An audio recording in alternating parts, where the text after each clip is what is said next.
What is the sector strategy and how can you use it to grow your recruitment agency? That's what we're going to talk about in this video. What I found from working with so many small businesses is they're either focused just on one or two sectors or they aren't focused on anyone. Normally, the only reason for that is because those are the people that showed up when the business first got started and nothing since has changed. One strategy to grow is to use a sector strategy by creating multiple niches for the business. And this is what we did in one of our businesses. So back around 20 years ago, we were based in quite a big tourist area. And so quite a few of our clients were hotel owners. We were well known in the hotel industry for the services that we provided. So we started to look and think about other neighboring sectors that we could work for. Now, it doesn't seem like an obvious choice, but we decided to target residential care homes. As a building, a residential care home is very similar to a hotel. They both have the exact same systems and equipment in place, but from a client perspective, they can see the connection between what we did with hotels and how we could help their business too. They both had a large number of bedrooms. They both had a dining room, a lounge area. They both had a reception area. They both had kitchen and laundry facilities. So it was a natural progression that we should target that type of client as our new sector. But if you use this strategy in your own business, the key point is to make sure your existing business is operating okay already. What I mean by this is, if you start targeting a new sector, will you be taking resources away from that existing sectors, or will it be able to operate on its own? What happens most of the time when people use this strategy, they'll just move their attention away from their existing clients and direct that focus on developing this new sector. And that means their existing business actually reduces in size as they take their eye away from their existing customers. And when that new sector starts to take off, they believe it was a success, which it probably was. So they do the same thing over and over again. But to the outsider looking in, it just looks like they're jumping from one sector to the next, but never actually growing the business properly. Instead of being in that cycle of always jumping to the next sector, if they get things in place and have resources dedicated to both the existing sectors and the new sector, then the business will actually grow and they'll see a massive increase in the overall business over, say, 3 or 4 years of following that strategy. Now, there's a step before all this, which I need to talk about. And that is to first niche down on those customers and sectors that you already have.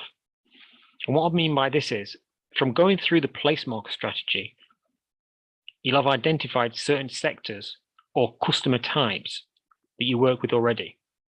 So niching down on these means basically setting up dedicated parts of the business for these groups. So in our case, before moving on to a whole new sector, we were already known for being the people to go to for hotel services, but that's because we'd created it that way. You might set up a dedicated brand logos or separate websites for each type of customer. It doesn't matter so much as what you do, but just making sure that each particular audience believes you're talking solely to them, rather than what most businesses do and just offer general products and services to everyone. This comes back to knowing exactly who your customer is and then only focusing on them. So let's see how we'd use this in a recruitment agency. So let's say your business is made up of a lot of different types of clients. The first thing to do is we'll look for any common themes in your client list. Is there more of one type of company than another?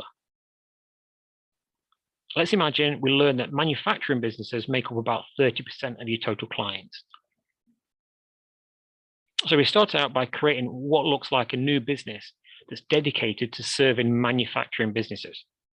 We might create a dedicated website, have a dedicated logo or brand. We might even give it a name that's just about manufacturing support.